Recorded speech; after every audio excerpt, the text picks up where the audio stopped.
as if you're waiting for broadcast happening now.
And we're live. Welcome, Maha.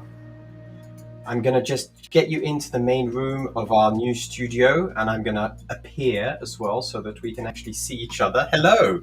We are now live on, I know it's going to be very different from your usual streaming session, but in this case, we're going to be talking with Maha. I'm inviting all of you in the chat today to just hang around. Maybe you can multitask and look around at other things that are happening.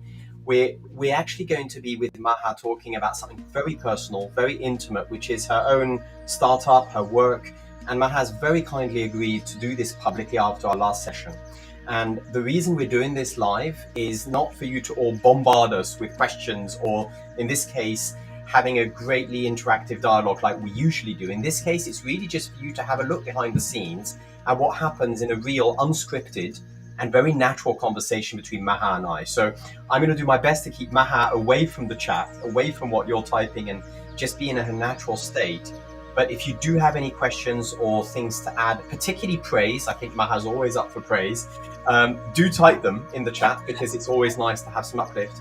And at the end of the session, when we go to the microhabit co-creation itself, then you might have some builds, which would be very, very welcome then. So I'll prompt them for you if you're still there in the background, then you can prompt and chat them into the box. So Maha, welcome. How is it in Holland today? Is it really beautiful and sunny like in Finland? It was beautiful yesterday. I played tennis, and today now it's all rainy. So I hope the gloom doesn't come from the Netherlands to the internet.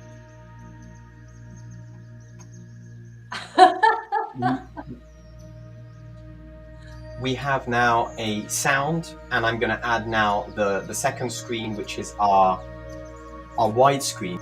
This is basically what we're going to use. You remember last time we used your dashboard, and it was really just a lot of data to support our conversation, nothing more. We also ended up last time when we looked at your data on a first microhabit. So before we jump into a new one, the process is the same as last time. So if you remember, we did a bit of calibration check-in, where we started from what is today, what are we going to actually talk about. That's the framing. We've kind of almost done that now.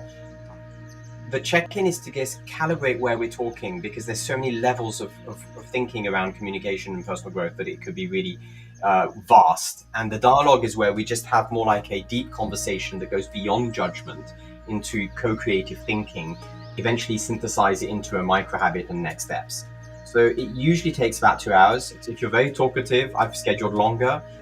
Some people who are watching us might get bored and leave, or others might jump in. The idea is not to try and rush this like a usual social media thing where you have to cram as much content in as to a short time possible. Here, the idea is really to give space to quality of thinking and depth of thinking, as Otto Scharmer calls the deepest levels of conversation comes from active listening. So it means that, we're going to take our time, and obviously this will be recorded for a replay Maha for you afterwards. So as you go through this process, just a quick recap on the intentions. I like to remind, because otherwise we can talk so many types of coaching. This is behavior coaching. So this is to serve you through communication behaviors. Of course, there's plenty more to communication, like marketing. But here we're talking about you as the co-founder and CEO in your communication behaviors. And the assumption is that you come in here with a growth mindset. We're empowering you to thrive. So it's not that my agenda, my opinion in a way doesn't matter. I'm there to serve you like a tool. And in this case, the confidentiality is not, because normally we would do this completely confidentially.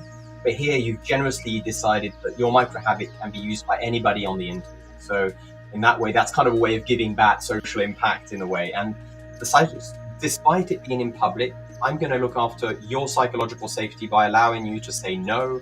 If there's a question or some topic that you don't want to explore because you feel like that doesn't feel right, then I would say thank you for voicing that boundary so that you feel safe. In terms of harvesting, if you are taking notes, you can see from my paper here, I'm taking loads of notes. So if you want to take notes and think with a pen, anything, and that includes for you in the audience as well, if you're watching this, usually it's very helpful to not go into just the analytical judgment, but to go into what is emotionally surprising, challenging, difficult, something that triggers a bit of positive curiosity as well. So Maha, if you're at one point thinking, what was that? I need to look at this a bit more. That's really useful for a micro habit to have a great impact. Are there any questions, Maha, about the process for today, either technical or from the actual flow before we jump into the actual check-in? No, I'm ready to jump in. So the check-in, the first question is, at what level of conversation and thinking would you like to actually focus today? You remember there is different levels. Think of the micro as the conversation in your head to yourself. It's like how I talk to myself about my communication. So it's things like mental models, ideas, limiting beliefs. That's one way we can tackle micro habits. The other one is meso, is you and your close team of collaborators within GILO Technologies. Macro is the whole company level. That might be the way you talk in your HR, your official website, and how you talk to people like investors when you're talking about GILO as a representative with the hat of CEO. Mundo is where you, Maha, both as a hat CEO and as an individual person without the hat, is talking to the bigger world. So it could be what we call the ikigai, like what's your reason to be in the world? Is it, where's your passion, and this is usually associated to how you talk in social media. So out of these 4 levels, which one would be for you today the most valuable? Last time when we met, I think we were centering around the meso and macro, I guess. And today I'd love to delve into Mundo, but I know that from our conversation that it becomes very kind of a very political and very heady.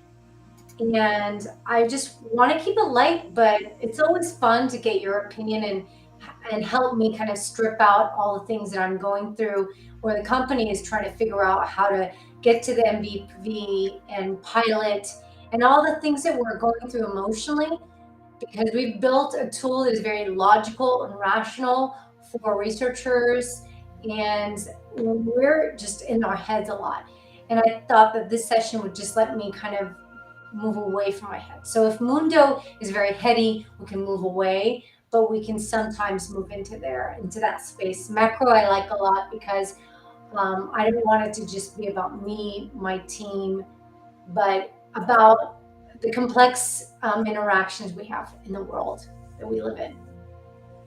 So in a sense, because this is to help you build a micro habit, and a micro habit is something that is easy to do but very relevant, something that you can do on autopilot and switch that autopilot off just for a few moments. Maybe we could start from, I noted that Mundo and macro are interesting for you today, even though there's a risk that we might go too much in the head and abstract and not really something emotionally relevant, but we can drag that irrelevance back down into the end of the session. Maybe we could start by debriefing your previous micro habit. If I look at the one that we did last week, which I think you were even 2 weeks ago, you were using it to some degree, and maybe we could start from debriefing how it went, just to remind you when you talk face to face or online to any key decision maker that you notice you have a voice of judgment or that you have an ego trigger, Yeah. something that starts, you might think, oh, I don't like this person, or they're not the right person, or something like a judgment. That's the trigger that gets the autopilot off. And then an example action would be to voice an elephant, something that they might be thinking as factually as possible. So they might be thinking, you are a number on our spreadsheet, and I want to see if you're the next unicorn, right? That is probably an elephant, because it's not your judgment, it's their judgment. It's an elephant in the room that nobody's voicing. And then the reward is potentially building a co-creative setup for going beyond the discussion, which is super judgmental and based on just right or wrong, good or bad, profitable, not profitable, binary thinking, to a more elaborate collective intelligence that you invite you to do that. But in a way, this was an experiment for you to use a micro habit. How did it go? Well, I used it, I think, in like 6 to 7 sessions this past week, and I think one last week when I was taught it. And there were moments where, I mean, all of them, I use this elephant because I notice it's like a standard when you talk to investors or sales or people of what we call the hippo in the room, the very important person that you have to really, the VIP really impress, and they make the decisions. Um, it's a very kind of weird kind of conversation because you have to be kind of very logical. You have a logical tool, so you must be logical. You have to always be very stats driven. You need to know all the steps as a business person, and in the case of our company's AI company, you have to know the tech yourself and be able to articulate it. And then you have to say why everyone's going to use it, right? So tends to happen, the elephant in the room.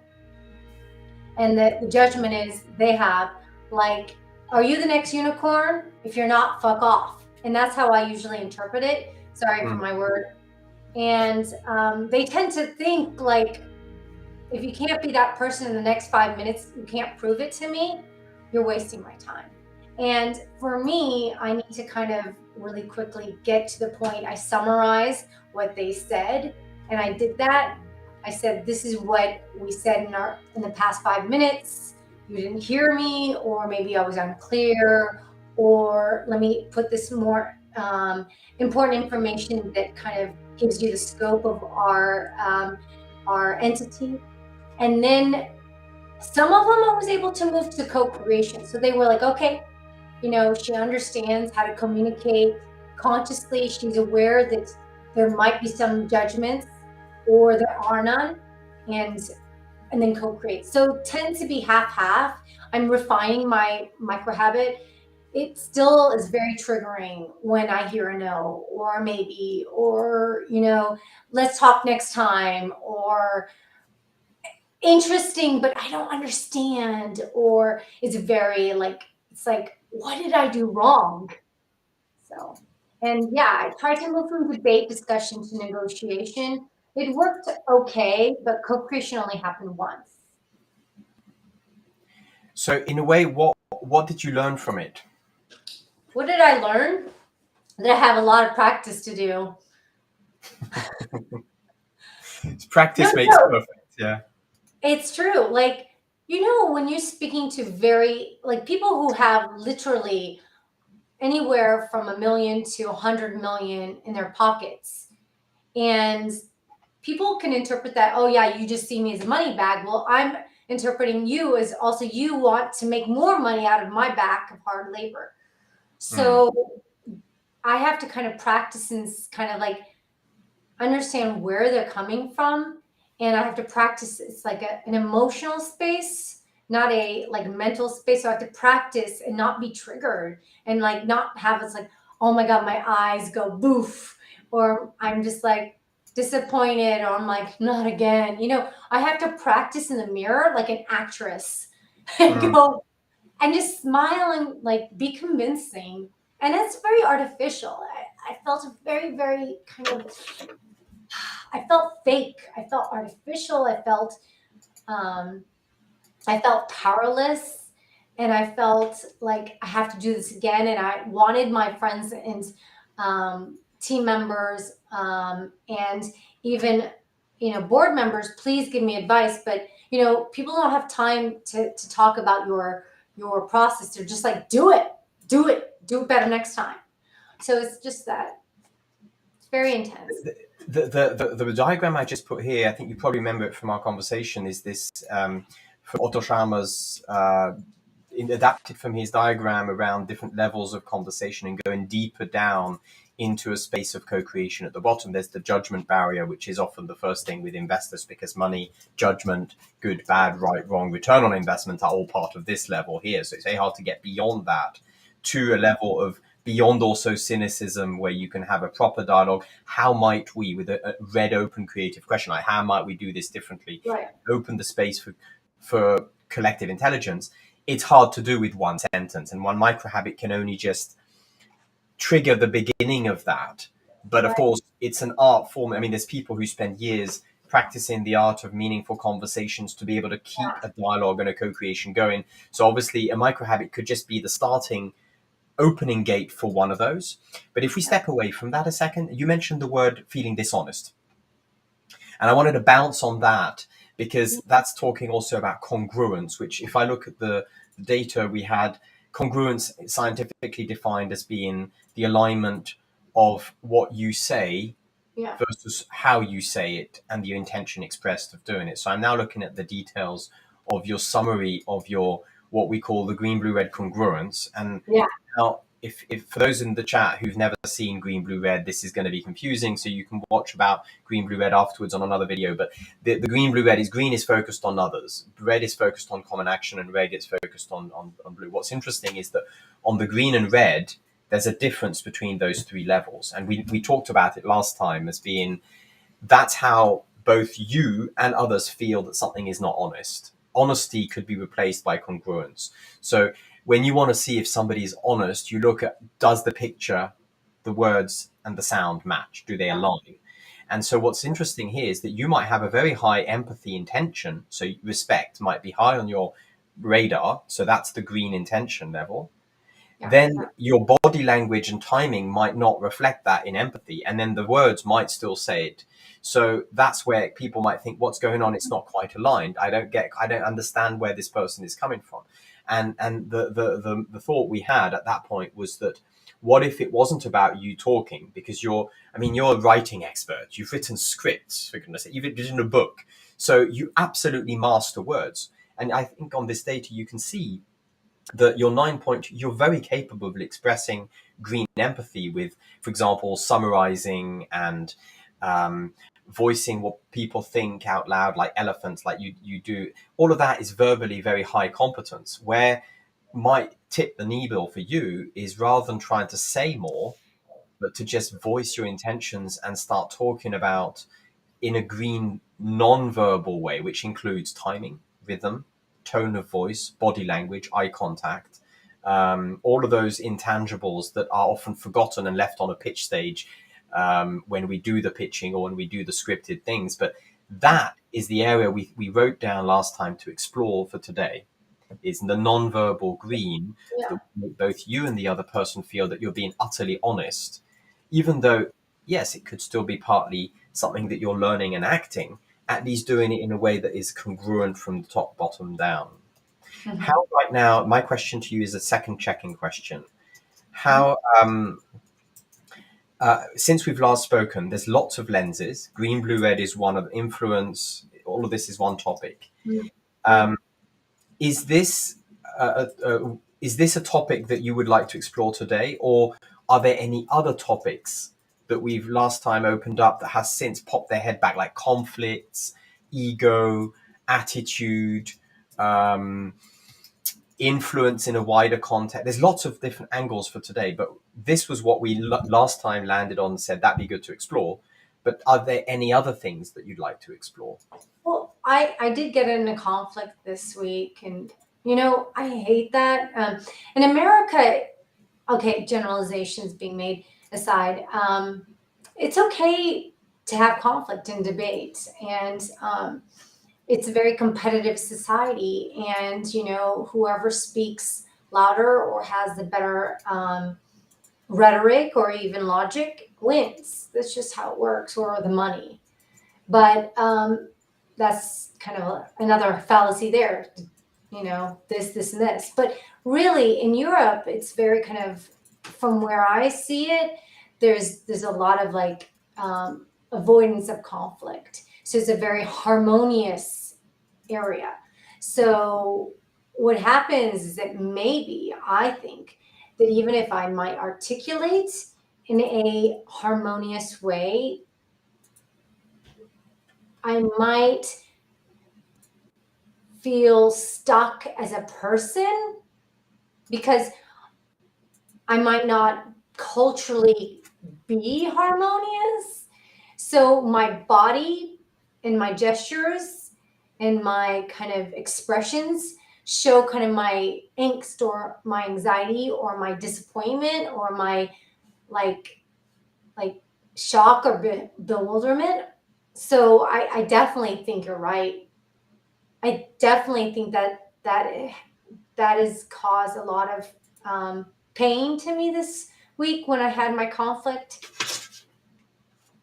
because I tried to be calm when I made my points, but it was not enough. So I was just like I just can't deal with this. And I was just like, you know, and they could see it, and then they just revved up the conflict. Mm.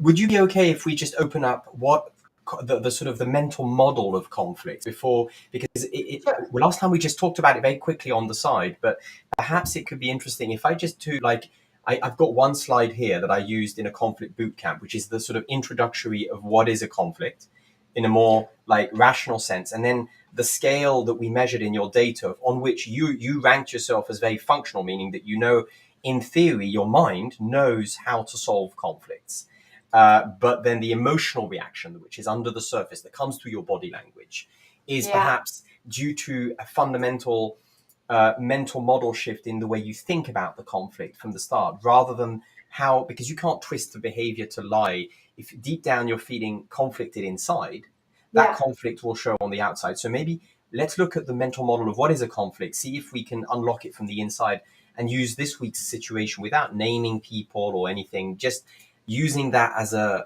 reality check of what is a conflict. Would that be okay? Yeah, we can work with that. I mean, that is kind of like, if you look at it from a mundo perspective, I have a lot of conflict within my company. I often feel like we're a startup, we're not big tech. And we'll be eaten up Mm, alive if we don't solve solutions faster. And there's a conflict there because it's not even a conflict of two people, it's a conflict of entities, it's a conflict of us versus them. It's a conflict of where do I pivot? Do I have to pivot? It's this like conflict. Is AI going to take over? And am I building AI tools to take over the world? Like, yeah. mm. So yeah, we can go there. So I put the element just for us to later be able to open that. This is element 6104, which is at the bottom of the periodic table. In the think, all the white ones are about mental models that condition our brain to respond in communication in one way or another. And this is the bottom in the needs lens, which is the literally one of the most at the moment, I think, salient elements in geopolitics. If you look at Russia, if you look at even internal conflicts in companies, it's a huge topic that most people are completely misunderstanding. So, really, like, what is a conflict? First of all, the conflict itself, for many people, has a different value. Some people think it doesn't matter. Like, if you're brought up in a family where you're constantly in conflict, you might have a very high likelihood of just not caring about the conflict at all. You just like that's how it is. And so the thing about conflicts in the business world, particularly for you in GILO with your work, is that conflicts waste time. You can see that Yeah. when a conflict happens, you're likely to mess up your schedule. The other thing is that you Oh lose your yeah. flow, you just don't feel good anymore. You might feel drained. I And don't even get sleep. 3 nights of zero sleep. And that's an issue when you're on a tight schedule and with a lot to do. Creativity is the hidden link. Often people don't connect conflicts and creativity. I once met a creative who said to me, essentially, creativity is just turning dysfunctional conflicts into functional conflicts. Like creativity is a tension, is a conflict. It's just the one that you create positive outcomes to instead of just keeping the blame going.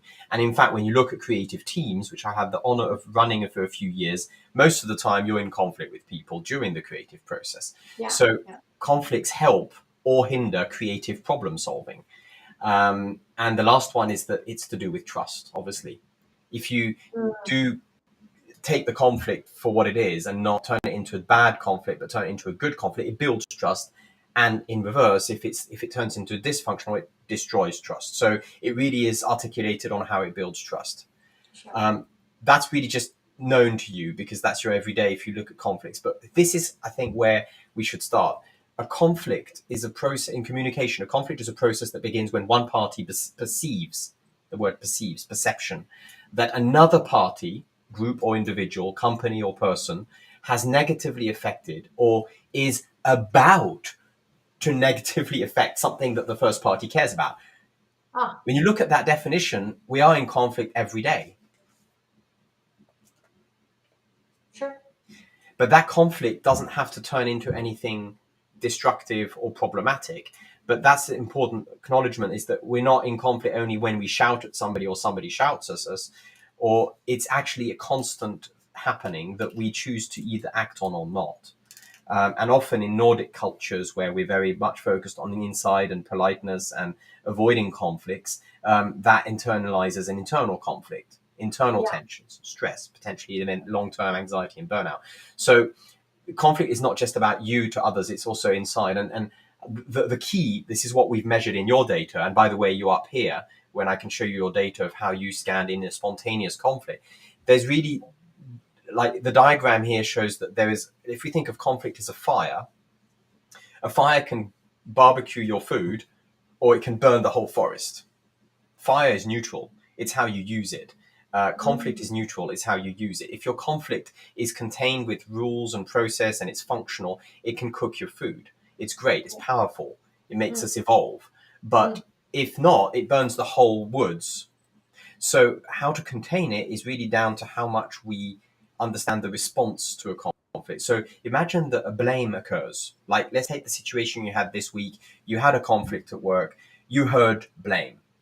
What are the four postures? Are, first of all, you can blame back. You can blame yourself.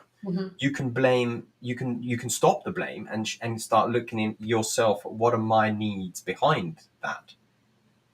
And then the sort of Jedi level, which you know about, but it's hard to apply because it's sort of, it takes a lot more focus and consciousness, is to, when the blame occurs, somebody's triggering you, you're actually hearing the other person's needs that haven't been expressed. Right. Because usually the conflict is when the expression of needs is not there. So if you say, I need time, and the other one says, I'm not giving it to you, why are they saying no? And why is that a conflict? It's because there's a need for setting boundaries, for example, but they haven't voiced it. They just say no, and then it turns into a conflict. So in your case, which posture this week did you take when you heard the conflict start?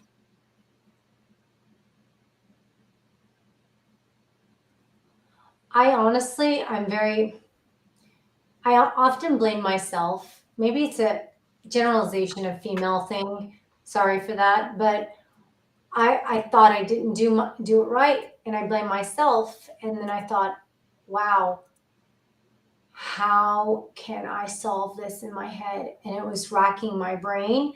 But then, um, when the other person wasn't willing to say, okay, well, you've done well in this, but you need some work on this, but they were dumping like, this is what you did wrong, this, and this, and this, and this. And that's why you're never going to get investors. And you're thinking, oh my God, like, I'm not Superwoman. You can't build a amazing product in 18 months. It's just a product that requires a lot of AI that, um, not only technical specialists. You need to figure out what market you have to cater to and what hasn't been catered to, how to reach out to them, and Mm. then be able to say all these things right and just succinctly in a pitch or a conversation with an important person. And then you're just blaming yourself. Well, I guess I'm not Superwoman. And you So just go, I the feel need was defeated. very clear. Basically, if I'm looking at it now from a calibration of what happened, you ended up sort of in the middle somewhere between blame self and hear self. Hear needs. So my need for time, my need for recognition, my need for positive reinforcement, which is a very legitimate need that everybody has all the time, Mm, was their first top of mind.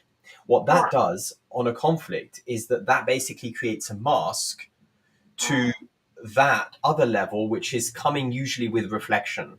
Usually, what would happen is if you take your emotional temperature and lower it, take a breath, have a run, go and play tennis, since that's your thing, and then you come back to it, you would then, the emotional temperature going down would mean that you then can focus, for example, on what was this person's needs that they didn't mention. And when that level occurs in a conversation, we have the beginning of a functional trust building tension that can become a really positive occurrence. Like basically, the difference between the two levels is a very fine line that happens in one sentence. In one sentence, we go to blaming back and blaming others and going like, but you're wrong, you didn't help me enough, you this, you that. And it becomes a ping pong of blame, which is dysfunctional. And what that does is that hinders the collective performance. It allows only ego to talk, and Mm, it means that people are taking things personally and they go into defensive, and that's a dysfunctional conflict that burns the whole forest. No point in going there. Very hard to avoid because it's the natural place that we go to from a reactive state when the needs of our own are not fulfilled, which is why a conflict mediator cannot be part of the conflict, because their needs start to shout louder and then they can't be in that posture of hearing the other's needs. So in your case, if you're in the conflict, particularly as a CEO, where you'll be called to mediate other people's conflicts, the mm, practice here would be to suspend that inner blame, inner needs, all the inner stuff, and go, even if necessary, write it down. I yeah, need X, Y, Z, yeah, put it on the exactly. side, Yeah, I and did then that. come back. Yeah. I totally did that. What I think was the biggest problem, and I've noticed when people feel like they want to be heard, not even me, but the other party, it tends to happen where they'll say over and over the same thing. And it's like, I heard you the first time, I'm not deaf.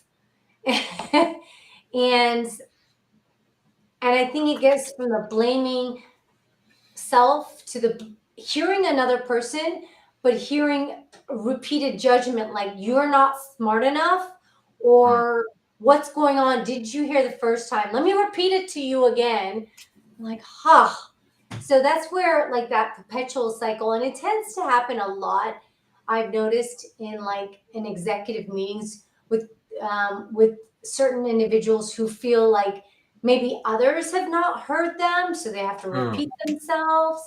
I don't know. And this is not even something that I see once. I've seen this like when I do this with Erwin, AI engineer, lead engineer.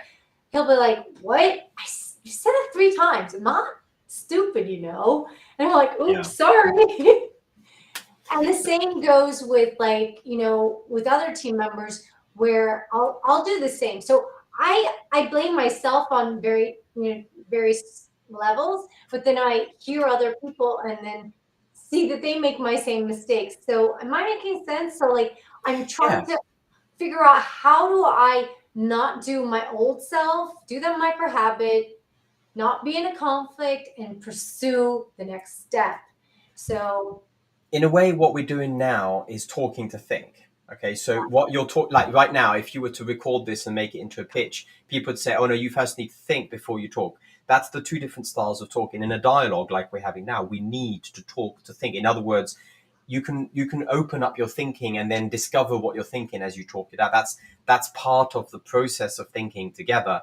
If you only talk after you've prepared your thinking, it creates a very sterile and actually very scripted and very individual intelligent thing, but doesn't create collective intelligence. So I'm inviting you to be okay with just talking to think here, and what you're saying does therefore make sense. The pattern of behavior with conflict is tricky because everybody does dysfunctional conflict by default. Netflix is full of dysfunctional conflict. Drama triangles are terribly entertaining. You know this from being a screenwriter. So Exactly. it's not because we are bad, it's because we enjoy the drama of the blame. It creates the triangle of Karpman, like victim, savior, aggressor, which creates a fantastic playground for entertainment when Right? you're bored. I know. But It's fun when you write about it, but not when living you're that in it. on a perpetual every day, on a day to day, and you're like, I just need a clear mind. I need a blank screen. And that is the thing that takes the huge consciousness leap, is to think, now I have an unrealistic attachment to the notion of blame. And other people around me have that too, including most likely the person opposite me in which I'm in a conflict with. And that's the challenge, is to go in your body language and in your internal sensing of the situation to go, what's really happening right now is not blame. That's just the entertainment surface level, which our brain gets magnetically attracted to. And let's just try and look beyond the surface of the blame game, which creates the drama and all of that. It's a bit like if you're in a bus in a street, and your brain automatically focuses on the moving things. That's why you have those big billboards with lots of moving parts. It's the same with blame. Blame is that magnetic thing that attracts us, like we like squirrels to blame. But if you just notice that and step away and go, okay, the person opposite me has a need. I Mm, don't understand it. And like a sort of like a bulldog, like a hunting hound, you yeah. go, you have a need right there that you haven't expressed, or that you have expressed in a way that I haven't understood. That's what's going on in Or your they head. have a need that I haven't figured out yet. And it's not your job to figure it out, it's their job to express it. And that's where the question could come, like, what is your unexpressed need, or what's your need right now? So shifting deliberately from blame to needs, to hear the other, basically it's a green question. It's an open question that doesn't have a direction in it. It doesn't have an investigative, it's not a blue question like we use in science with a hypothesis behind it. It is Sure. just an open. And for example, if you're now in a conflict with me, and it's very difficult because my emotional temperature is rising, but if I just step back, take a breath, and go, there's a need. There are needs on both sides that haven't been clearly understood. And the only way, for example, nonviolent communication process does this very interesting loop where you have to be able to re-express each other's needs to each other before you can move on, Mm, which is quite hard to do because we often interpret it and judge and reformulate those needs in our heads. So like I might be with somebody who's an investor and whose need is to use as little time as possible to know if I'm the unicorn or not. Their need is to be efficient. So you, Maha, if you're the investor, you have a need for efficiency. I have a need to be heard. I have a yeah. need to be positively reassured about my product. Both Yeah. of those needs are legitimate. Yeah. There is no judgment of one need being bigger, better, or more worthy. The minute we step away from the judgment of needs, unlocks the possibility for everybody's needs to be fulfilled in a conversational, that then shifts from a dysfunctional to a trust building. And that could look something like, okay, so you need to be efficient. How might we be efficient now while fulfilling my need for praise? Maybe you could just give me one thing that you like about what we do, calm my ego down, thank you. And then I can give you That's all a the good numbers one. in the most concise way as possible so that we can fulfill your need for efficiency. And that might already get the I person to actually jolt. do that often. Hmm, what happened?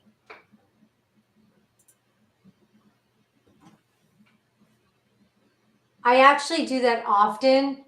Are you here? Do you hear I, me? I'm here. I'm just wondering what. How did that go? How did you do that on the last conflict you had this week? Yeah. Actually, I did ask that question. I ask that every time because I think that's important to like, why did you get on this call with me? Hmm. And I think because they're time starved, right? The important people, the investors, the government people, the finance entities, the VCs, whoever, they're busy. So you want to kind of figure out what triggered them. Was it my tagline? Was it my tech? Was it the idea? Was it the consumer target market? Was it something that, what was it? Was it a composite thereof? And I often hear that they liked the idea, which is really cool. Like, yay, the idea is great. But they always want to know, what have you done with the idea? Have you done this and this? Have you made money from the idea? And because they're satisfied with the team generally, they're satisfied with the idea, but they really want to know, I have 1 month, I have to spend this money and I need to spend it right because I need to make a 12% return on my investment. And that's short term if I'm in quick and you can make me money fast, or I'm in the long term and I know you're not going to lose my money. And I've got literally 100 companies I'm looking at, or maybe 1,000, and you need to sell it to me. So, and this tends to be the case where I always ask the question, why? What did you like? And what can I do that's better? Could be better immediately, because you start hearing this, like, they don't like this and this and that. So there's that's the content, but on a deeper level, they also have an emotional need. Yeah. And that emotional need is often unexpressed, and it will drive all that rational, I need to know your figures, but it will basically condition the way they ask it, when they ask it, and it create, for example, in your case, it might be that what was asked was, or said, is that, yeah, this is what it is, but deep down there was an unexpressed need that was not voiced, that you had to read between the lines, because I otherwise. suck at that. I suck at that. I'm not joking you. Like, I'm supposed to be, like, there's different personalities in general startups. There's a commander type, there's a negotiator, there's a diplomat, the director, which is similar to a commander type, and the innovator. And I feel like if I have to put that hat on, it requires different brain cells that literally I have to build a new micro habit for. So it's hard for you to tap into the emotional sensing of what's underneath the surface at the intentions and unfulfilled needs level. Because they generally don't have emotions. A lot of these guys, it's not that they are unemotive, but in these conversations, it's very much the same. It is very much about numbers, facts, technology. If they don't understand it, you know, when they're interested, they start moving closer to the screen. And I get that often. So you get the non-verbals. Oh, yeah. Oh, yeah. I get people going, oh, yeah? Huh. Is that what's going on in the world of tech? Huh. You know, which is cool. But that emotion thing is like when they're excited, you know, when they're excited, but generally they're very like pensive and very quiet and very kind of methodical. Okay, check this box, that box, this box. So there's not room for that emotion to kick in. I don't know how to read it. I mean, I need to build an AI for that. The AI at the moment would be interesting to see. That's on another topic, is how you can measure the congruence between what people are saying and the intentions that they actually expressed, not just kept in their head. So, but that's another topic that's a technical exploration for us to talk about. What I'm hearing here is that you find it challenging to tune in a conflictual situation with people who don't express their emotions or their needs, and who come with a first facade of very pragmatic and cold thinking about it, which, by the way, every one of them is a human being that has a feeling and a need for validation in some level. They might just not even be aware of it, and let alone express it to you.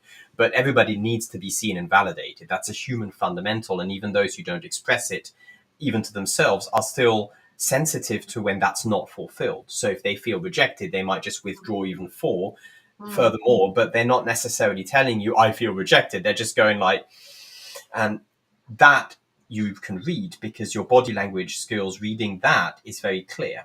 Yeah. So I just wrote down another idea of a trigger is when people change body language, that's another thought. But maybe we could zoom out a second and go back to where we are, to calibrate today. Sure. Now that we've opened up conflicts, and that was more at the level of meso and macro with a bit of micro, because micro is the conflict in your head, meso is how it works with your team, and macro is the conflict you might have with coaches like me or investors. And mundo is like back to the sort of bigger social media, the big, very open space of the world and how social impact you interact with the world. Which of these level now do you intuitively, note I use the word intuitively, which level do you intuitively feel right now would serve you best as CEO in GILO?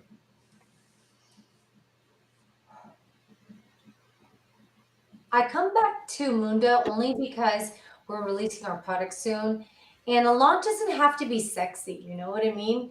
It doesn't have to be like, whoa, we're going to have a party. Woohoo! It can be kind of just silent, but you have to prepare for these things. So, what I've been doing is I've been like just preparing how to do that. Well, engaging with you, going more on LinkedIn, although I find it very overwhelming. I do it every Friday and Saturday. I put in effort. I'm putting out some like fun stuff on social media. I'm preparing about our tool, but like not talking about the tool, like a funny kind of logical argument someone made, and you're like, that doesn't even make sense, but a funny one that our Mm. tool detected. So I'm trying to make it fun, but my tool to some people is very boring because it's just logic. People are like, ugh, you know, like, ugh. But I'm trying to make that effort. But I don't know. I don't know. Again, So mundo I level don't is know where fine. this We can conversation take we will. can take mundo, yeah. I have done the conflict thing, and I think that in the core of it, I have to practice more. I have to just bite the bullet and do the work. Put right now I work up to 70, maybe 80 hours a week, and I just have to pull in more hours or just be more efficient with my time, you know, and hopefully I can get to the macro level. I can meet the needs of those investors. The conflict topic is something that will constantly be following you in any team dynamic, because that's the nature of human interaction. So, as you said, it's something to practice. The key takeaway from the conflict level is to learn how to understand that the core of the problem is not a blame, it's a need. And focusing on needs is a sort of hack into, and there's a lot of great stuff out there. I would definitely recommend that you would do the audiobook of Nonviolent Communication, Marshall Rosenberg, just because just listening to that immerses you into a whole new world of way of talking about needs. Most people don't ever talk about needs. They think it's even unwelcome to talk about needs. And when you start looking at nonviolent communication, that's the core of it. So it takes a shift in awareness. It's a bit like when you go to university, you have to start learning jargon around what is a hypothesis and an abstract.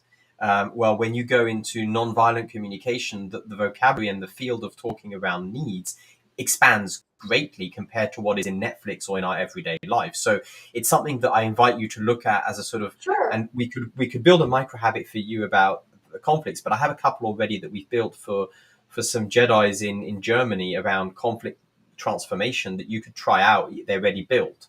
But maybe Okay. today we go to Mundo level LinkedIn and we think social media, you as a participant in the social media game, we could look into the data from your green data, which is where you connect with empathy to others. And usually it's nice to start from your superpowers, because behaviorally speaking, it's harder to change a behavior that is difficult and unclear than a behavior that is top of mind and very comfortable. So if you use a behavior that's comfortable and attach it to a trigger, it's way more likely to happen than if you have to create something from scratch and learn a script and all this. Sure. So where your superpowers are in green, this is now the non-verbals. This is your breakdown of color with your focus. You've got a lot of green in your non-verbals, but there's moments where you might choose from this differently. I'll go through this in a second. These are your verbal green skills, or the expressed competence you have on those on 10-point scales. And then this is your green intentions, which is the thing that often is not expressed and that's underlined to the conflict. or in a social media context, it could be nothing to do with the conflict, and it could be everything to do with how you engage. And the easiest for you to tap into on the intention level at the bottom is the number 10, which is curiosity. It's a green Sure. intention. As a researcher, naturally, makes sense, right? You're curious by training, actually. So Yeah. curiosity, that one there at the bottom that has 10, is probably a good one. I'm going to write down as a potential. Using your natural sense of curiosity would be relatively straightforward. Mhm. And in terms of the verbals, because we saw from the summary that you're very strong on the verbals and the intentions, but the body language and non-verbals is something to look at. Let's choose one or two of these that work really well. You have 10 on positive phrases. So in other words, you probably find it quite easy to come up with a spontaneous positive phrase about something or somebody. Sure. I love that. And Like I do then it all mirroring. the time in tennis. Yeah. Oh my gosh, people are like, shut up. That's your competitor. Stop saying good job. Whip their asses. and Positive phrases, and a positive phrase can be a compliment, but it can also be a factual statement that's not a compliment, that's just a positive reinforcement yeah. of something they need a feedback loop on. Like if you were in a car, it's the speedometer telling you that you're okay, you're at the right speed. So you could say somebody, like for example on a phone, when you pick up the phone and you buy a ticket online, um, that can be a re-expression of what you've been saying without it being necessarily intended as praise. It can just be a positive, like, Maha has worked really hard. I'm not saying well done. I'm just saying factually, positively, if we focus on the glass half full, I see. Maha has worked really hard on this. Okay. That's a positive phrase too. So it doesn't have to be a compliment. It's just voicing a factual, something that others can go, yeah, I'm positive about that too. Mirroring is the other one you had at 10. Mirroring. So mirroring is just, this is what's happening, mirroring it back to people as factually as possible. And the same with the other one, summarizing, which are often confused. Obviously, summarizing is doing mirroring, but with a shorter, used on TV debates, when you have two people talking and then the host just goes like, so the three things that you were saying, Mr. President, were this, this, and this, Yeah. and then tries to get them to move on. So that's summarizing. Yeah. Now, you could use any of those three in social media as a way of being congruently green, and particularly when you choose a timing and a rhythm that is green for people. Let's imagine that somebody in your network has just been on stage. The time to send them praise is probably just after they've been, not 3 months later when you see it. Yeah. So Yeah. in terms of the non-verbals, that's where the whole thing comes. I'm just going to focus back on positive phrases here, because that's a very powerful one that is used all over the place on internet, but not done properly. It's done in a very manipulative way. So imagine that you're on social media Mhm. and that you are looking at it in your time. You've chosen to look at social media in the morning, for example, and then it's your time. Sure. There's also another pattern going on, which is, when do you post something on people's walls, posts, or when would it be good for them? That's a green nonverbal. Green Mm. timing. Oh wow.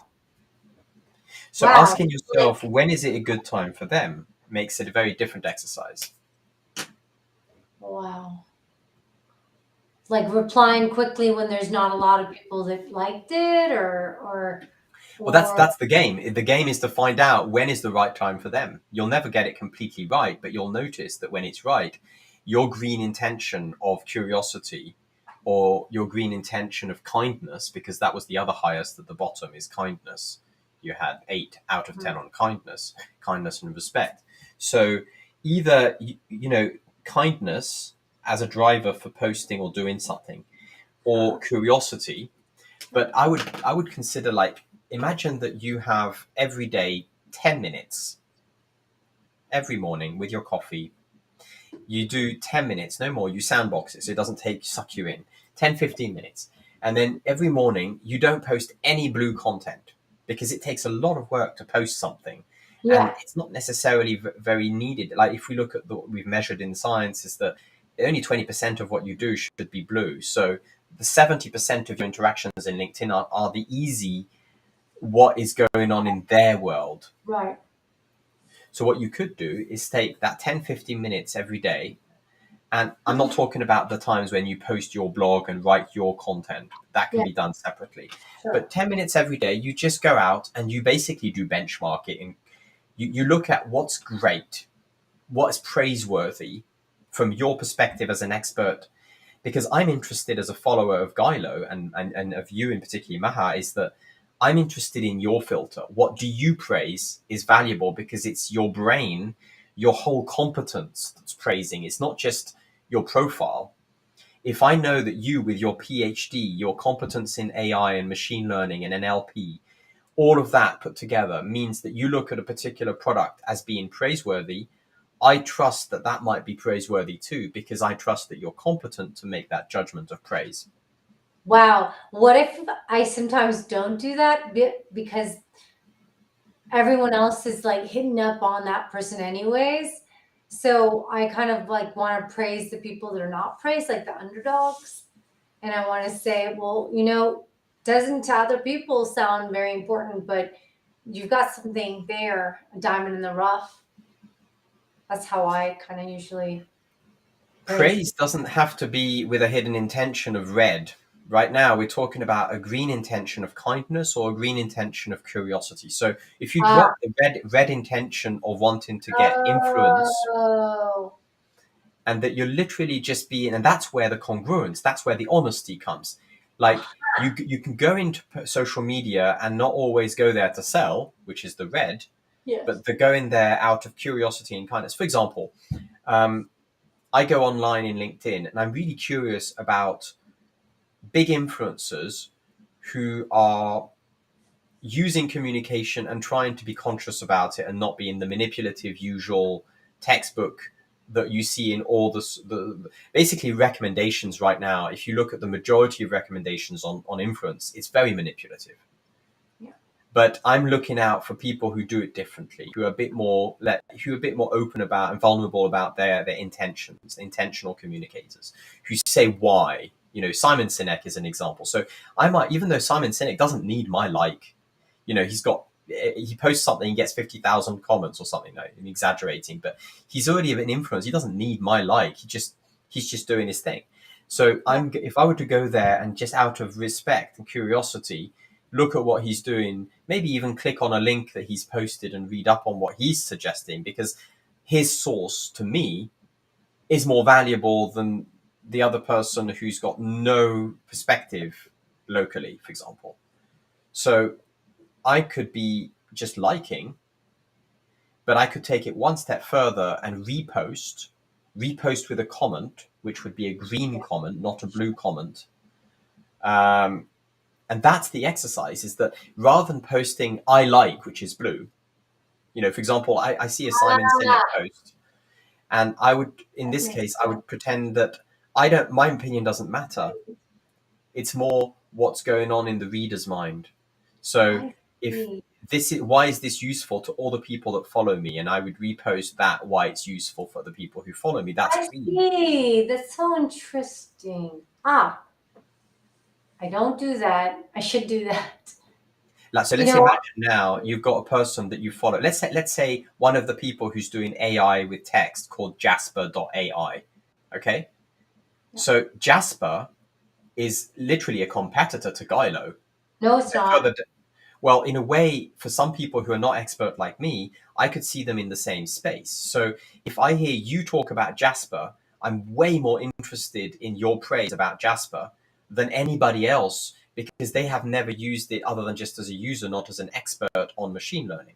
Now, if, for example, you were to take the latest Jasper announcement about their latest feature release and go factually positive out of curiosity and kindness, go, this is good because, without talking about GILO and how GILO is different, and it doesn't matter, that's all the blue in the red. Sure. That's where I start to go, wow, like, share, because I then can get your expertise as a filter to what you're sharing. That's brilliant. I'm so freaking gonna start doing that. Oh, So, we're in this. This is powerful shit. This is so, powerful. We and the took micro habit. one Sorry, hour go to on. get to this point. Sorry, I've been silent. No, no, This it's good. this is the aha moment. I have never been inspired to do social media because I thought it was like this shame face. You like me, I like you. So people look at us and they think we're popular and cool. But you're saying when you go there and you like and you comment about something that is um, about an area that you like or you're interested in, or that's your field, and you bring your own insights, other people, it's not even about me, but it's like I'm thinking it through it, and other people end up liking what I have to say. Yeah. That doesn't sound fake though. Well, it depends why you do it. If your Oh, intention I'm is doing to it because I sell, really think that's really cool what they yeah. do. But okay, there's three intentions at the core. If we simplify, I'll just bring the periodic table with the zoom a second.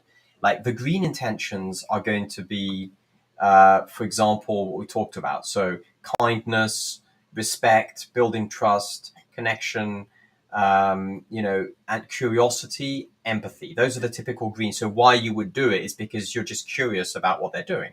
Very legitimate as an expert. You are curious. You can absolutely tap into that curiosity because even though you might be slightly jealous because they've done something you didn't do, it doesn't matter because that's the blue bit. The green bit is it's not dishonest to be curious because you are Mm, curious. It's just a question of not mixing up every time the three colors in the intentions because the right. red could be influence.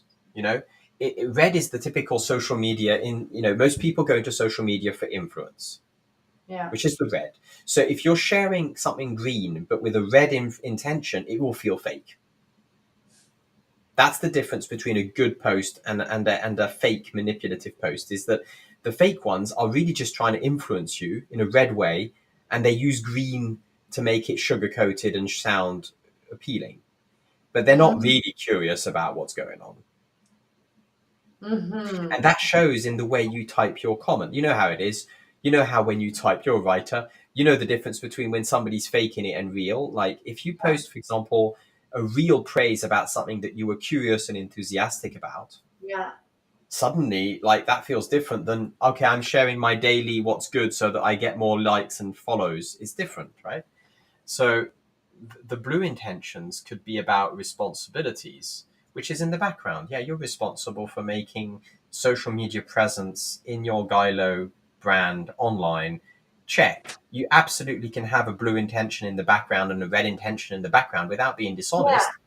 The key is just to be green with your statement and timing and actually what you say. All those three levels aligned, suddenly people might feel, ah, okay, that's congruent. That makes sense.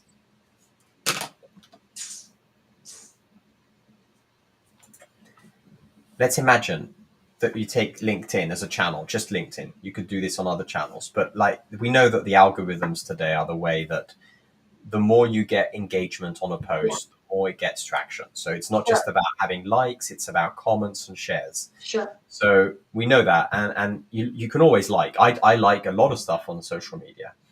I'm always honest. I don't like stuff I don't just because I want to get the click whoring they call it. I don't do that, but I do like generously. I'm very generous with my likes. I'll click, click, click, click, click, click, click. But you have three other ones that you can use in your non-verbals that are in LinkedIn very powerful that can be used with green, which we can use to build a micro habit. One is sharing with a comment. So sharing with a green comment, for example, praise. I was curious about this as an AI expert is implied because your profile I don't said, want to say AI expert because, like, you know. but you're not needing, but that's blue, right? So as an AI expert is not needed because that's the blue that belongs Oh, to okay. you. You drop that and you just go, this factually, you praise it without having to talk about you. You just go, this is awesome because, and the mere fact that it comes from you is enough for the Wow. authority. Got You it. don't need to voice the, oh, I'm GILO CEO and I know something about tech. You don't need that because people, if they're interested in you, they go and look at your profile. And then the intention is, I was curious this morning about this company. Looks like they're doing something really interesting with this, and this, 3 bullet points, boom. And then you share it forwards. What I'm reading in my LinkedIn post is not the topic, it's your 3 praises of that make me conditioned to read it. And then I associate that great thing with you. So in my mind, if you shared something about Jasper, I would start to associate Jasper with your expertise, even though you're not the CEO of Jasper. Ah, And that's that's interesting. basically how you get influence, actually, of what they call the green influence, which is the social influence, not the influence of you just being great, but the influence of people genuinely trusting you. So, question. So, what if you want to not just like all the or share or comment the companies that you know that are very in niche in a field in AI or research, and you just you know, I, and it's not about influence, but kind of is still. What if I want bigger numbers to look at my comments? So, how do I go about doing that? So bigger number of people. First of all, you've got your network, and then there's the followers of GILO. So there's 2 different things. Yeah, There's you as your profile, and there's your yeah, company I profile. get They it. Yeah. both can have followers. Now, what might be helpful is for you to separate the green, the blue, and the red in your LinkedIn. The Oh, blue, the blue is your profile. The blue is your blog content.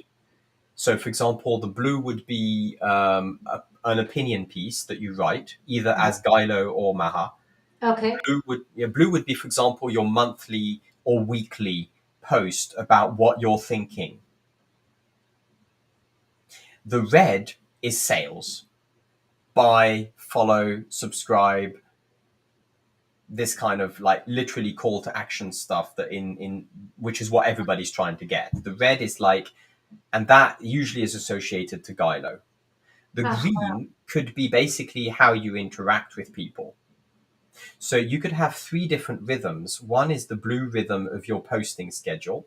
So that could be, for example, you decide, I'm going to do every 2 weeks, I'm going to post something. I don't mind what. Every 2 weeks, I can batch them and write them ahead of time. I can sure. write 3 months ahead, but I'm just going to write an opinion piece that is about what we're doing, informing others in the world, like a newsletter on LinkedIn, for example. Okay. That you separate, and that's just a very clear, the intention is to inform. The intention is for people who are interested in curious in GILO. Then another rhythm would be your red, which is you want people to follow you or GILO. Uh-huh. And that will happen if the blue and the green are done well. So, in a way, most often I would say remove as much as you can of that, because if the others are not happening, it's just a very forceful. I mean, you wouldn't want to post on just follow me, just like a statement, follow me. That would be the worst way to do it. But that's essentially what a lot of people are doing. They're just posting rubbish and saying, follow us, follow us, follow us. Why would I follow So, you sending do rubbish? you think subconsciously the people that do have that many followers know what you're saying? Because like I often identify like, wow, how did he get so many followers just from that little comment? Maybe it has to do with what he said in LinkedIn. Maybe he's an influencer in all social media or in his industry or whatever. But sometimes you just think that wasn't special. Yet lots of heart pieces about themselves, not about someone else, like you're saying. Mhm. They get so many likes, and they're Yeah. usually like about, I changed my job or I had this career moment or I'm studying this thing and it's been such a hard thing to finally get my graduation and that's different. That's very personal space. Mm. But what you're telling me is to come as a influencer or a leader and share my comments, and I can do that, but it's very heady space. And I find that a lot of the likes come from the non-heady space where Mm. people think, wow, it's so emotive. That's just like heartbreaking, like, crowdfunding style. So in a way, that's entirely an editorial choice. What do you post in the blue can be a heartfelt story of an emotional experience or a very pragmatic scientific analysis. It's really up to the editorial choice. But I'm suggesting that if you think of an influencer that's very much liked, somebody who posts a personal story and gets 20,000 shares, they're actually being very green because what they're sharing people can connect to and it belongs to the audience. So it actually is green, not because they are intending to be necessarily green, but because it's, if I say last night when I was doing this and everybody's done the same in their home, they can relate. And the fact that they relate makes it green. It means that they can connect to it. It belongs to them as well. So blue is when it only belongs to you. Green is when it Ah, belongs to you and others or others. oh, I thought that That was means okay. the red is when you want the action. It's when you want them to do something together, like follow, share. Um, so you could Huh. absolutely keep the red for face to face and have minimal red in your case. You occasionally post a, by the way, we've now launched, come and buy our product. You might not need to do that very often, but most of the time you could combine a, for example, weekly rhythm of blue personal reflections as a CEO that are emotional, vulnerable even. You know, you don't have to post, I'm analyzing what's happening in the world. You could just say, I'm sensing, I feel this was challenging. This could be your vulnerable space of share, like your journal in public, the blue. And the green is where more often you're just basically curiously praising and sharing forward other things that people do, including even competitors' work that you just find interesting and that you're curious about benchmarking. Because what that's Sure. doing is it's basically what Twitter, if you're using Twitter, that's the algorithm. I mean, Twitter's algorithm is based on being green. It's saying the more you follow upstream the person who's come who's the source is the Mhm. green authority because I trust them. So that's why you start following the persons who are sharing the first information, not the one who's forward, because you're getting them the source, and those are the trusted influencers. They're green because they are doing what you feel you trust them because it belongs. Like if I have Tony Robbins as a coach and I need uplift, I know that if he shares something I'm more likely to get more motivational, pep talky kind of content than Yeah. not. Yeah. So, in that way, I follow him because of something like that, for example. Now, when you are following people in LinkedIn, you're being green. Hmm.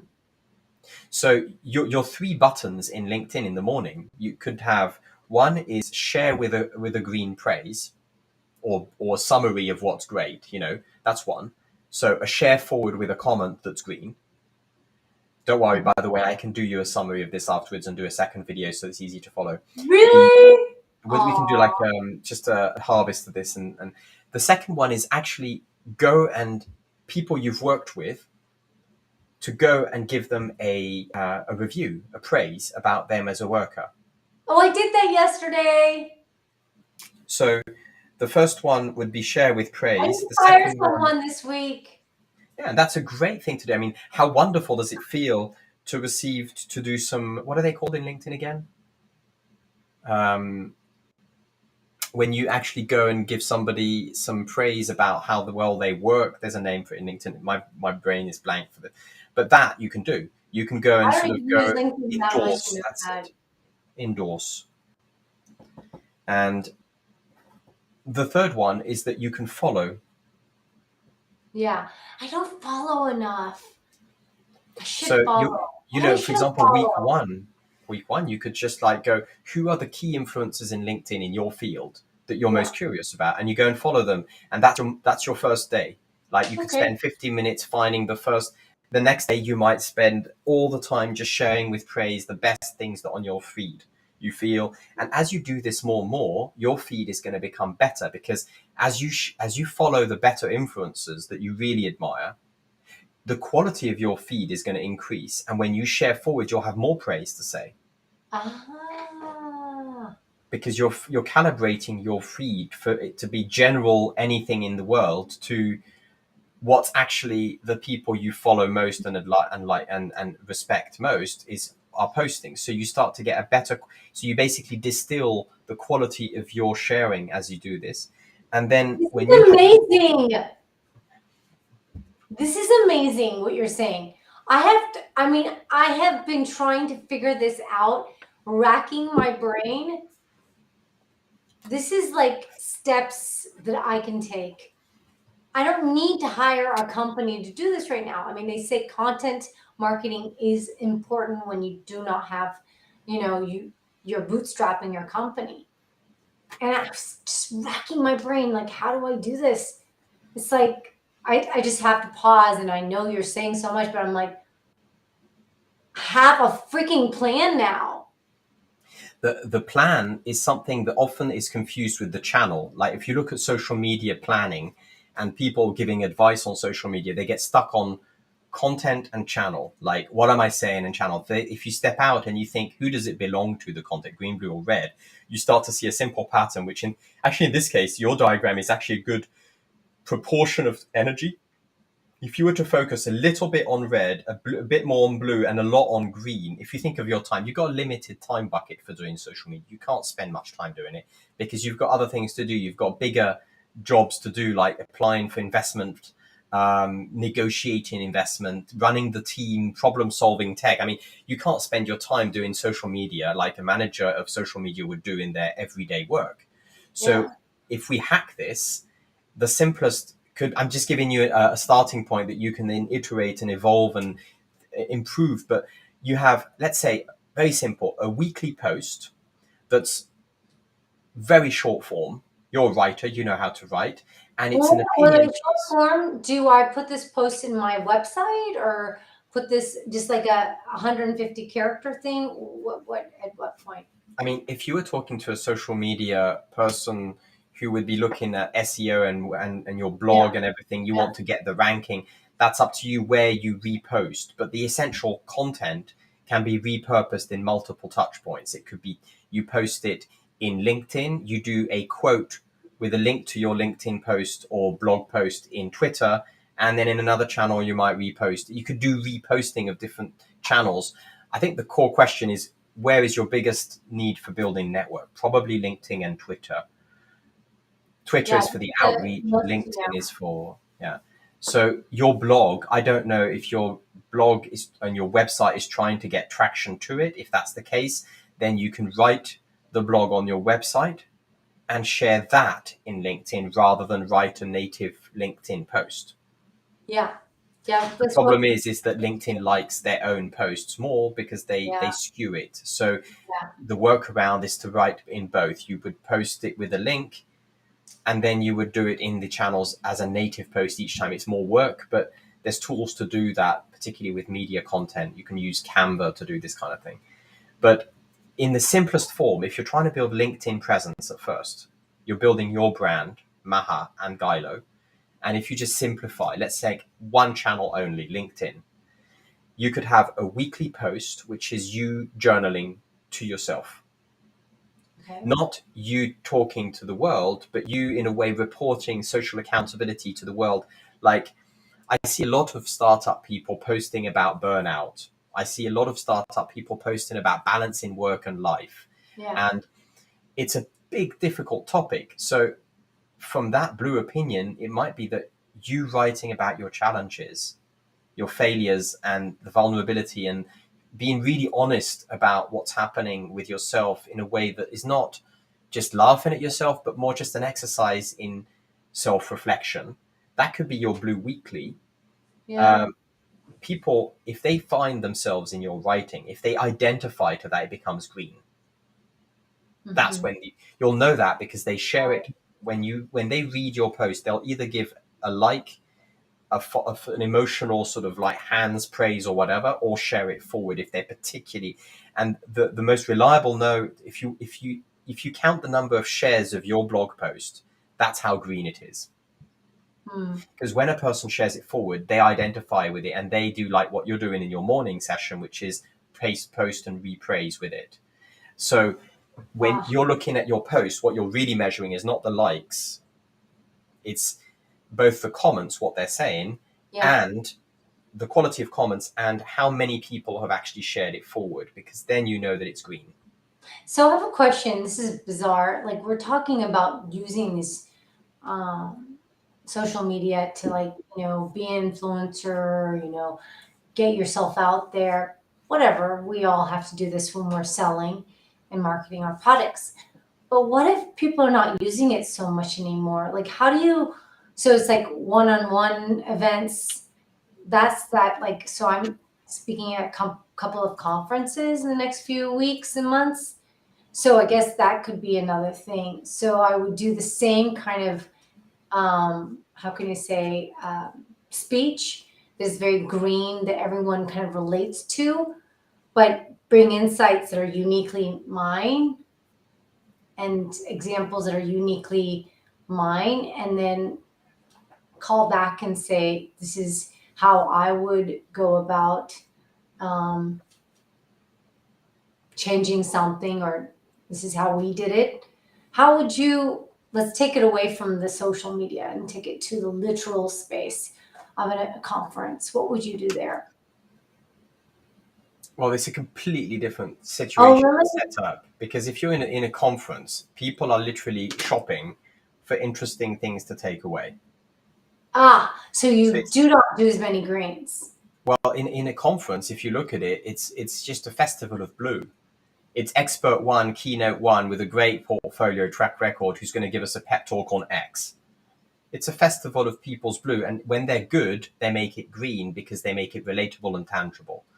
But Okay. if you think now of what you're trying to tackle, if your goal is to build social media presence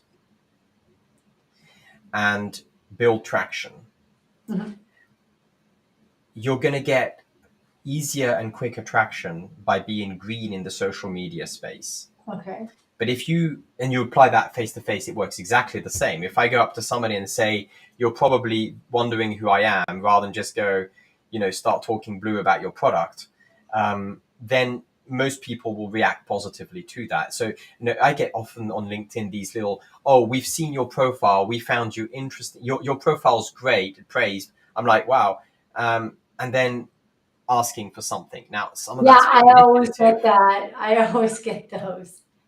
In a way, you don't have to do exactly that way. What you can do is just take the blue bit as being what you want to talk about. This is about you. This is, what do you feel would be useful for you to talk about. It doesn't have to be what others are expecting. It could just be your rants, or it could be asking for feedback. So what does a maverick do? Like, I don't know if I'm a real maverick. I'd like to be a maverick, but what does a maverick do on social media? A person that doesn't want to always fit conventional molds. I think they're just being very natural, very congruent. They're, in a way, when you're posting, if now I'm not talking about the green morning, I've got two different levels, the two different speeds. If you think about it as a music sheet, you've got the bass and then you've Yeah, got the violins. Okay, so if the yeah, bass is the green, every morning you like, you share, you praise, and you follow people, that's it. It's just green. Let's say that's the baseline. What yeah. that does is that it's sending a pulse out there of you being curious.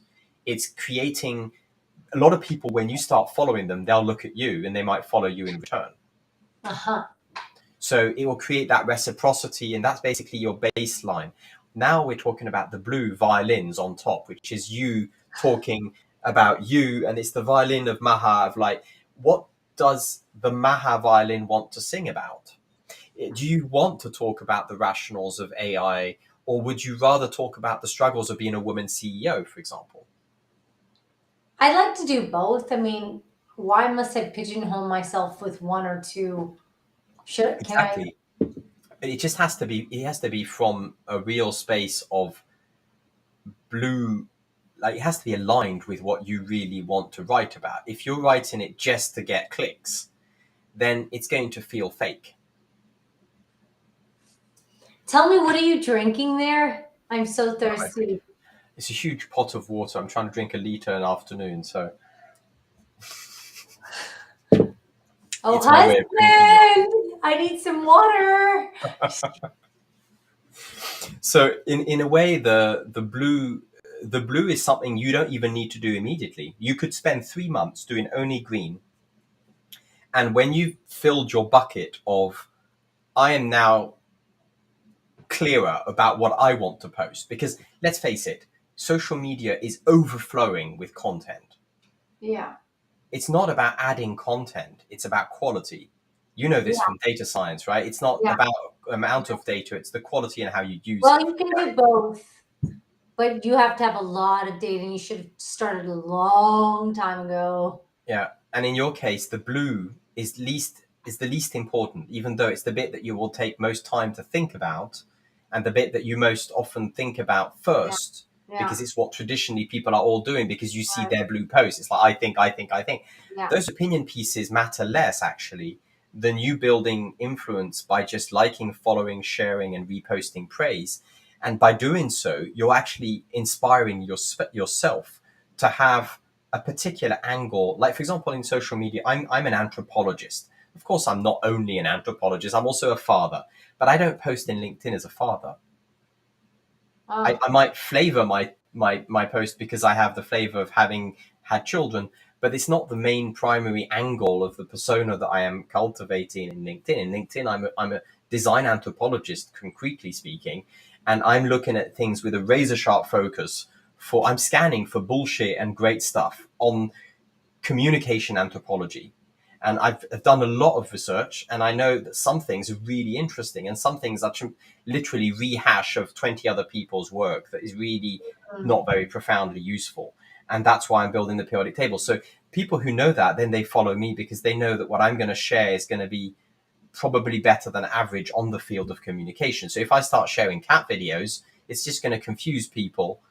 But it doesn't mean I can't share a Oh, cat video, but it's just like I'm following people because of that sort of brand that they've developed. That's not who they are, but it's okay to have a brand. ah. Now, let's imagine I'm you. going to tell you right now, you are telling me more insights than when I had coaches on this topic. I think it's you're explaining by your tool set, but by example. And that's what I think the people like me really, I gravitate toward you, because like you use science to kind of explain things, but you live it. You do it every day. And you can say, this is how it works, this is how it doesn't work. You know much of a struggle it is for when you ask for advice from other experts and they cannot bring it down to something that you relate to or you've seen or their personal experiences. Frustrating. Thank you. Thank you. That was very nice. See, I just did a positive phrases right You did now. a positive phrase. Exactly. Now, imagine that in LinkedIn. Now, obviously, I don't mind receiving what you said in LinkedIn. That would look very nice. Thank you. But the point I'm making is that if you just go to, for example, I'm about to do this right now with some people who are working in the field of social research and governance. For example, I'm going to look into MIT's work. I really follow a lot of Otto Scharmer's work. I really admire his work. So I'm going to look at Otto Scharmer and the whole team around his work and start following them in LinkedIn next week. Now, Ah, what I'm going to do is I'm going to look at them with an expert eye and a curiosity about what I know that they've done some great stuff on presencing, their Presencing Institute. And then I'll just pick one thing from there that I think for the people that I work with in startups like you would find the most relevant. I'm going I to distill them. loved presenting. Yeah, presencing comes from that. So, of course, there's a lot of people who do presencing and don't call it presencing. It's a universal practice, but MIT's Presencing Institute is fantastic in that they created toolkits and codified it in a particular way. Now, imagine that I looked at all of that and I found their one toolkit that's a PDF. That's valuable because I might have spent 20 hours plus my expertise on the field to distill that one PDF and share that. So then that's high value because even though it's green and I'm being green, I'm doing this because I'm choosing to be respecting your time, Maha. You don't have time to look through half an hour of MIT's website. But what you do have time for is quickly opening a link that I found, which was, in my opinion, the most useful. And that is where the influence comes, is because I've done the work for you because of my filter as an expert. Same thing, if you were to do the same, systematically benchmarking anything in your field of Yeah. writing and AI and machine learning and NLP, I would be you would be my first go-to authority. Ah, this is so amazing. Are you going to write this down for me? I'm going to Recorded start. it. This is my strategy. You don't have to do it now, but like my brain is breaking. This is so, I mean, ah. We're going to have a record of this in YouTube. Plus, I can add a transcript to it. So we'll be able to come back to this and see the differences. But now let's go to the stage of synthesizing this into a micro habit, because there's Yes, let's plenty of do it. micro habits we could Sure. do. Are you, or what was out of all that we've said so far? We've covered conflicts, we've covered congruence, alignment, being green, social media, LinkedIn, Mundo. There's lots of different levels to this. What was the thing that triggered your curiosity and positivity most? I think I enjoyed how you split it up between doing green, blue, and red posts in terms of one is an opinion, one is a weekly posting of your thoughts, and the other one is kind of just like the call to action.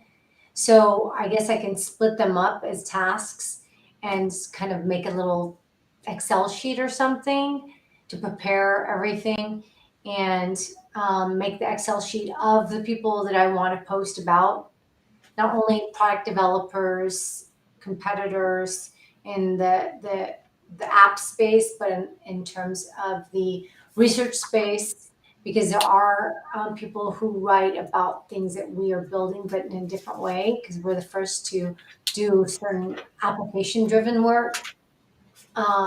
So that's very like, if I can, like, I know you're thinking, oh, but database everything, and then from there make it boring, but it's faster for me to go, okay, need to do that, tick, get on with my life. But I felt like I was getting added value because I learned something special about my follower, which you said, get enough followers, make a list of your followers. If I can do these three things, I know my marketing will go high up because I have a PhD in market research. So I think I can. I think I can do it. I think it's very highly like amazing. I can get an intern involved, maybe a bunch of interns, and I don't Mm. have to hire out right now because I was thinking of getting a social media person, but then they were telling me that they want to do a strategy for me that I have to implement. I was like, oh, and then it would be a back and forth. But what you've done is save time for me. You've made me think based on your examples. And I understand the communication of red, blue, and green. And I feel empowered. I feel like I can really go into the Mundo space and not have to talk about like politics because I never do. I mean, to my friends at a micro or macro level, but really, and then maybe do it not just from an opinion of a woman in tech, but AI, machine learning, fallacies, research, even. Um, this is amazing.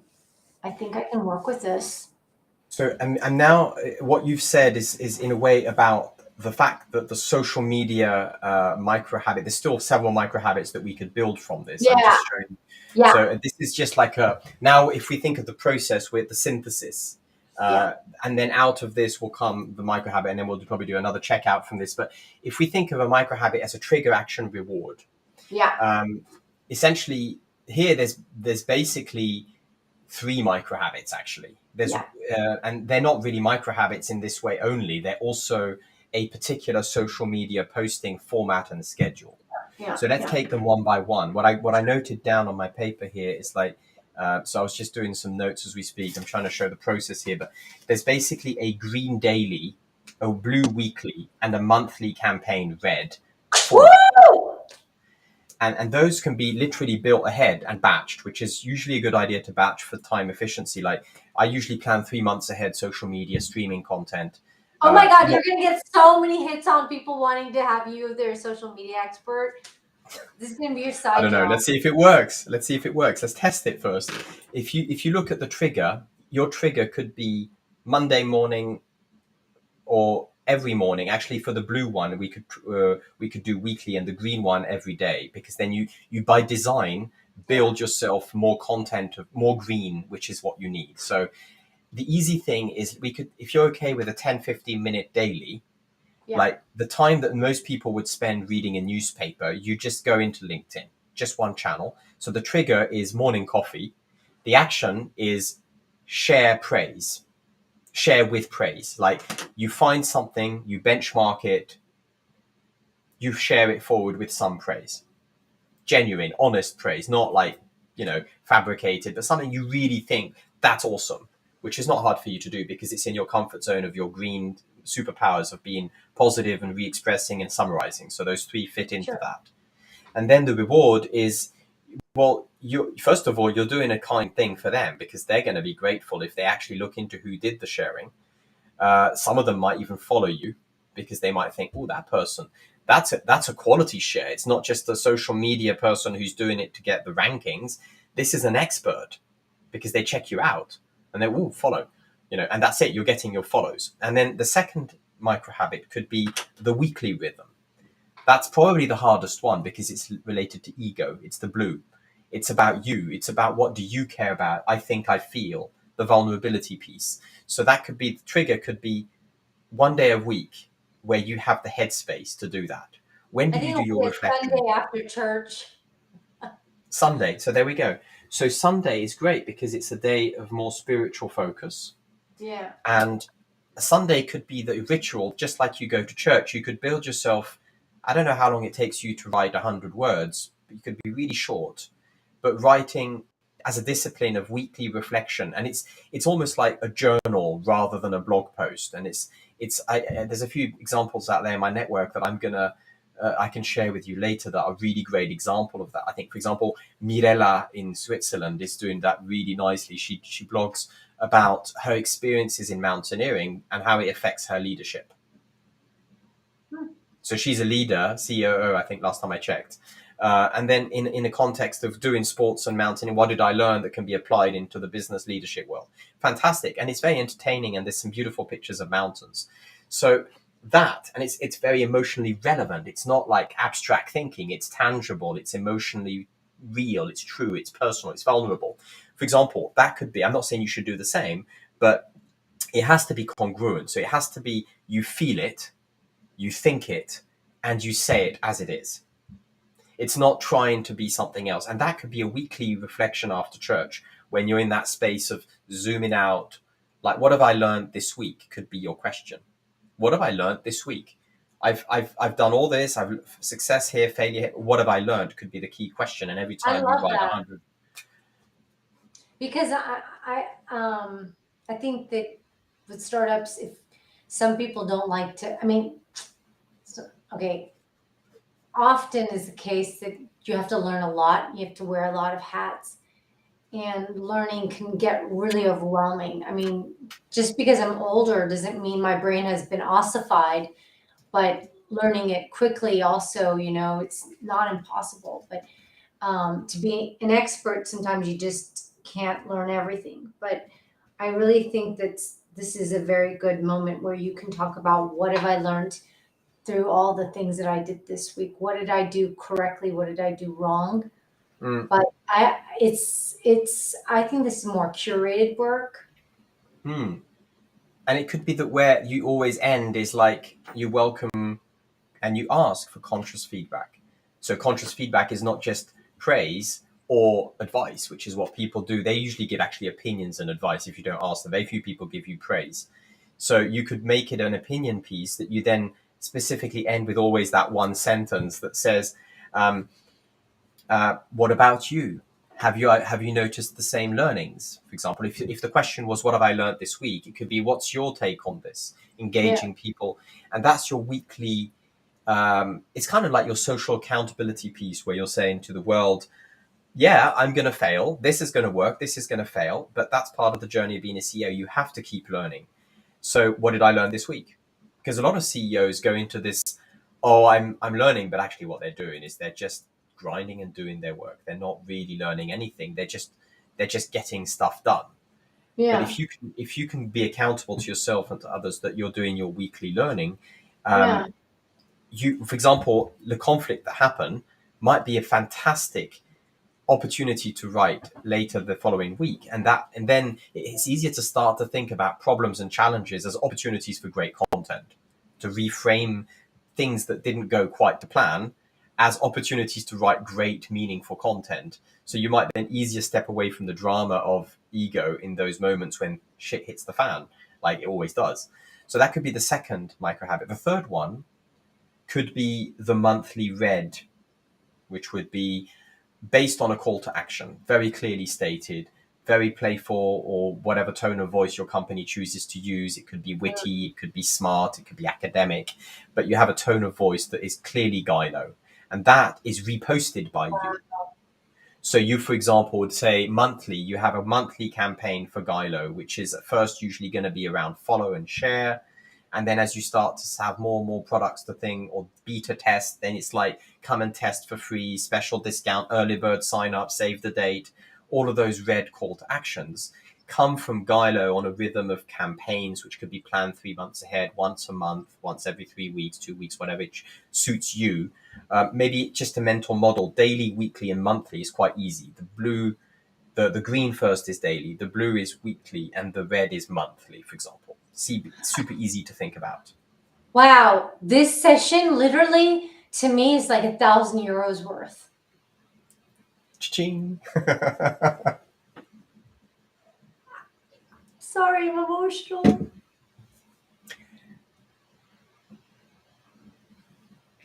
So if that set of micro habits would be crystallized into That's something that you amazing. can use, are you Sorry. feeling inspired to do these, or are you then thinking of them as, oh my goodness, I have another thing on my to-do list to do right now? I I'll let you know breathe, take your time. I I know I have to do this. I just didn't know how. So if I can like do start it and then I can get an intern to take over, this is €1,000 worth of work. Maybe 10. I'm not kidding you. I don't know who's there right now. But if it's just you and me, I don't care who's hearing this. But I want people in the audience, whoever in the future, to hear this. I come from a market research background. He has said more insights about what to do to make you feel confident to an external world than anyone I've spoken to in the past 2 years. Maybe I'm just speaking to the wrong people. Maybe I read the wrong things, but thank you. Thank you, Maha, for saying that.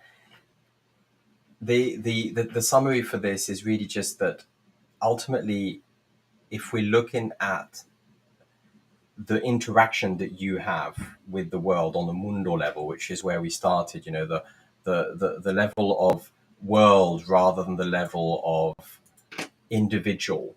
So you interacting to the world, either as GILO or as Maha, in that level, we now actually have three micro habits. And normally I would just create one in a session, but because we had a session before, we've been working together and we've met also, I think it's relatively straightforward for me to crystallize like these three micro habits because they're on three different timeline rhythms.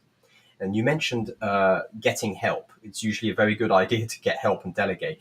Out of those three micro habits, the one that's the most useful to delegate is the red one, and to Okay. get help on the blue one occasionally for speeding up. So, for example, my strategy right now is the red is planned ahead and it's a corporate rhythm of campaigns. So the micro habit could be then there you can buy help from people who will plan those campaigns, write the copy with the catchy headlines, and then all you do is re-forward it with your comment.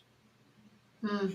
But the one that you shouldn't, in my opinion, outsource is the green one, the daily one, Yeah. because that's you building rapport. The blue you can partly get help on by, for example, writing a first draft and getting a ghostwriter to rewrite. You don't need it. You're a writer yourself. So you have the skills to do great writing. I mean, at the moment, I'm testing out Jasper, by the way. I Super. know. Stop saying that. I'm gonna say GILO 10 more times. GILO, GILO, GILO, But you know, GILO, if you can GILO, convince me, for GILO. example, that GILO can help me speed up my writing, not just write better logic, for example, because the need I have right now is that I'm too academic. So I try and write more witty and so, for example, I'm not saying this is not about your product. This is about the red, the blue, and the green. So in the blue one is easy to buy help for pieces. It's still your opinion, but you can get help. Like I'm just giving Jasper as an example for help, or GILO, but that would be a helping hand to automate and speed things up. But the one that really deserves the full attention is the green micro habit of I'm going to follow, I'm going to like with a praise, I'm going to share, and I'm going to go and endorse people that I think are deserving that. Like you could, for example, take all of the people you've collaborated closely in the last 5 years, make a list in Excel, and work your way down the list and endorse them with a short paragraph of real, genuine praise for each one of them That's every really, morning. that's They're going really to love it. They're going to look at you and they go, where's she at now? Wow. And it feels great to receive endorsements from anybody. I'm gonna so do that. So you say the endorsements in LinkedIn, just like why you loved working with that person without them even asking for an endorsement. That's a good one. It's Because like you're going gonna out and know that praising I'm people. like, well, she's releasing a product. And you just put your intention. You say, it's a praise. I'm not doing this to get you to like me in return. I mean, you don't have to say this, but you can just write your intention out of respect for the quality of thinking that you unleashed when we worked together. Oh, I'm gonna I so wrote, do it for you. thank you. I worked with you in that year, pragmatic approach. I worked with you in that year. We did this together. I'm now working through LinkedIn, giving praise to the most top 10 people I think are most praiseworthy. That's a hidden compliment saying you're on the top 10 most helpful people. For example, usually people don't mind receiving praise unsolicited. Usually they don't. Now, you could say, if you want to make this algorithmic like a data scientist, you could say that every morning your coffee ritual has 3 tasks. One, scroll through your feed, share with a praise. That's task one. Task two is follow one person or 3 people if it's easy to follow lots. So one person at least, one person that you think is really awesome. And third, write one endorsement. If you do that every morning for a couple of weeks, you'll probably see a certain growth happen on your LinkedIn, partly because the algorithms will notice you, the automatic bots doing their, but also mostly the people will start looking you up. And then you'll get this notice from LinkedIn. People are noticing your profile, pay to unlock the premium and see who it is. You know, they'll send you all those kind I of see notifications. those all the time. So, as a checkout, Maha, we've now spent almost 2 hours on this, and the usual time is about 2 hours where we get to a wrap up. So, thankfully, we've managed to land on our feet with not one micro habit, not two, but 3 micro habits. I'll do a follow-up video and I'll actually do a shortened walkthrough of it and put it in YouTube as a tutorial with a link to this being part one and the other one will be part two. So most people who want to watch this are more interested in the actual micro habit, the how-to, the tutorial bit than the Yeah. actual how we came up with it, which is the behind the scenes of today. But for following this process to its end, if we do a checkout, we went through a bit of small talk at the beginning, tech setup. I'm still learning how to do the whole thing. We went into a bit of discussion about what could be used and judging what would be most useful, went deeper beyond the cynicism into a dialogue and a co-creation of microhabits. And now we're jumping out of this whole process. So as a checkout, what is your what is the thing that you're most excited about doing next week? Um, Getting your document first because it's like all in my head now. But you said you're gonna send it, so get your video. Make my databases, start collecting who I want to write about and follow. Getting an idea of what are action items that the reds that I do want monthly or even weekly, probably to put out there once we have our pilots and our MVP released. And you know, the whole like, what would I talk about? Like about myself, like, my reflections after, Sunday, which it's a forced non-working day, but I end up working a lot on Sunday. But like just reflecting, and it's getting gloomy now, the weather, and so I can pontificate more. So it might be kind of rantish. It won't be as like riveting, but we'll see. So looking forward to the daily and the weekly. Yeah, for Yeah. sure. Well, thank you. Thank you for being willing and vulnerable enough to actually do what we normally have as a coaching session face to face on a live stream. There's been a few people in the live. The whole point of today was not to interact with you in the audience today or interact with comments. It was really to just give Maha the full space and focus.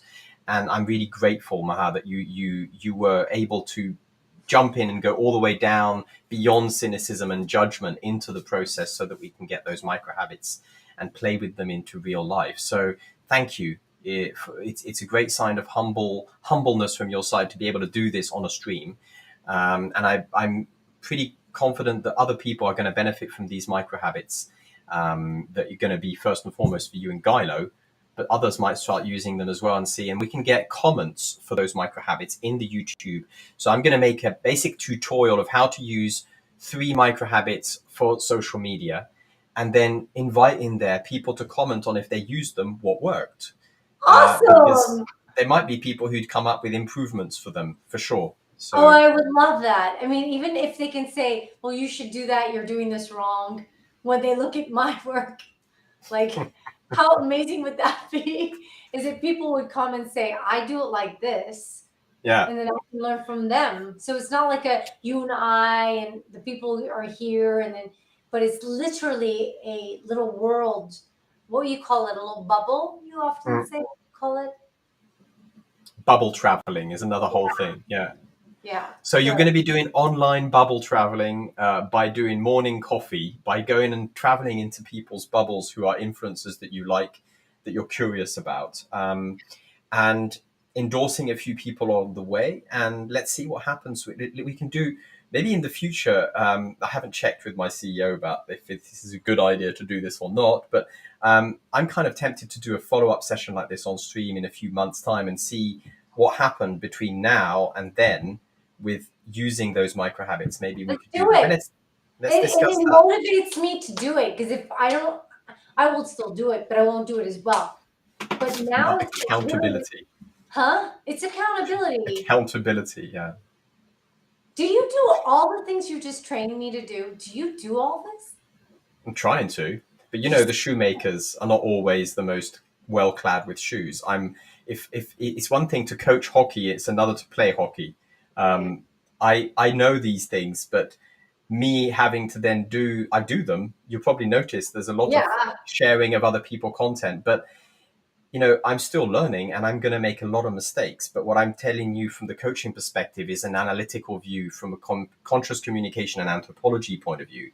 But now me practicing it is something I'm taking a learning journey on, and also doing, sharing. I'm going to use those same micro habits as you are, alongside, because I need to It's do the amazing. blue See, you made it for accountability as yourself well. too. Yeah. So let's play with them and see what happens. And let's also remember that this is all about learning and failing fast, because in social media, there's a lot of unknowns. Like, for example, there's some people who are going to say, I don't like your style. The way you're posting in that rich format with that regularity is not working for me. And that's fine. We just learn as we go along. Maha, thank you. Have a Well, thank great you. weekend.